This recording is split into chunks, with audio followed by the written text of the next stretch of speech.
Guys నమస్తే, welcome to SSK cinematic Chronicles. ఈ వీడియోలో మనం అనగనగా అనే ఒక మూవీ గురించి మాట్లాడుకోబోతున్నాం. సో మనకి ఈ మధ్య వైలెంట్ మూవీస్ ఎక్కువ అవుతున్నాయి. ఇప్పుడు ఒక హెవీ బిర్యానీ తిన్న తర్వాత చల్లగా మజ్జిగ తాగడం లేదా ఒక ఐస్ క్రీమ్ తింటే ఎలాంటి సూతింగ్ ఫీలింగ్ అయితే ఇస్తుందో, సో ఈ మూవీ కూడా మీకు అలాంటి ఫీలింగే ఇస్తుంది. సో ఈ మూవీలో ఫాదర్ అండ్ సన్ మధ్యలో ఉన్న అటాచ్మెంట్ అండ్ బాండింగ్తో పాటు ద వే ఆఫ్ టీచింగ్ కూడా ఇంక్లూడ్ అయ్యి ఉంటుంది. సో ఇందులో సుమంత్ వచ్చేసి ఒక స్కూల్ టీచర్గా ఉంటాడు. అదే స్కూల్కి సుమంత్ వైఫ్ వచ్చేసి ప్రిన్సిపల్గా ఉంటుంది. అండ్ అదే స్కూల్లో వీళ్ళ పిల్లర్స్ అవుతాడు.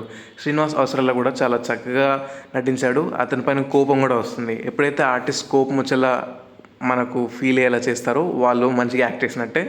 సో ఇక్కడ చూసుకుంటే ఇందులో మూవీలో కూడా చాలా సటిల్ పర్ఫార్మెన్సెస్ ఉంటాయి. అండ్ ఈ వైఫ్ క్యారెక్టర్ కూడా చాలా న్యాచురల్గా పర్ఫామ్ చేసింది. తన డెబ్యూ మూవీ ఇది. అండ్ ఆ పిల్లాడు కూడా చాలా చక్కగా యాక్ట్ చేశాడు. ఈ ఫెయిల్యూర్ అనే బ్యాచ్ వెనకాల చిన్న స్టోరీ ఉంటుంది. అది తెలుసుకోవాలంటే మీరు ఖచ్చితంగా మూవీ చూడాల్సిందే.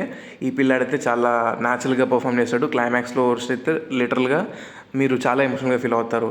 అండ్ ఇందులో ఇతిహాసం అని చెప్పి సుమంత్ ఒక బుక్ రాస్తాడు. ఆ బుక్లో పిల్లలకు రిలేటెడ్ ఉన్న ప్రతి లెసన్ని ఒక స్టోరీ ఫార్మాట్లో ఉంటుంది. అప్పుడు వాళ్ళు స్టోరీతో పాటు కాన్సెప్ట్ కూడా గుర్తుపెట్టుకోవాలి అన్న ఇంటెన్షన్తో ఆ బుక్ రాసడం జరుగుతుంది. అండ్ మీరు అబ్జర్వ్ చేస్తే ఈ మూవీ మొత్తంలో Sumanth and his son character almost similar కాస్ట్యూమ్సే ఉంటాయి.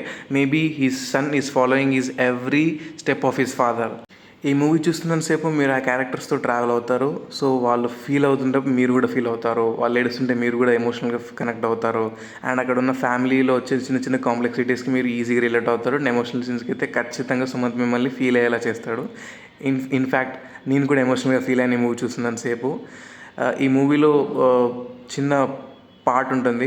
ఆ పార్ట్ ఏంటో నేను చెప్పను, బట్ అది మీరు మూవీ చూస్తూనే అర్థమవుతుంది. అండ్ ఇందులో ఒక లైన్తో బ్యూటిఫుల్గా ఎండ్ చేస్తాడు. Every sun story starts with dad. చాలా అద్భుతంగా రాశాడు. అండ్ ఈ మూవీ డైరెక్ట్ చేసింది Sunny Sanjay. Thank you for directing this movie sir. And Sumanth గారు అయితే నిజంగా ఇలాంటి క్లాసిక్స్ ఎన్నెన్నో ఇచ్చారు. అండ్ నా దృష్టిలో ఈయన ఒక అండర్ రేటెడ్ ఫెనామినల్ యాక్టర్. అనగనగా ఇతని లిస్ట్లో ఇంకొక కల్ట్ క్లాసిక్ అందించారని చెప్పడంలో no doubt. For more movie reviews and suggestions, please do like, share and subscribe SSK Chronicles. Thank you.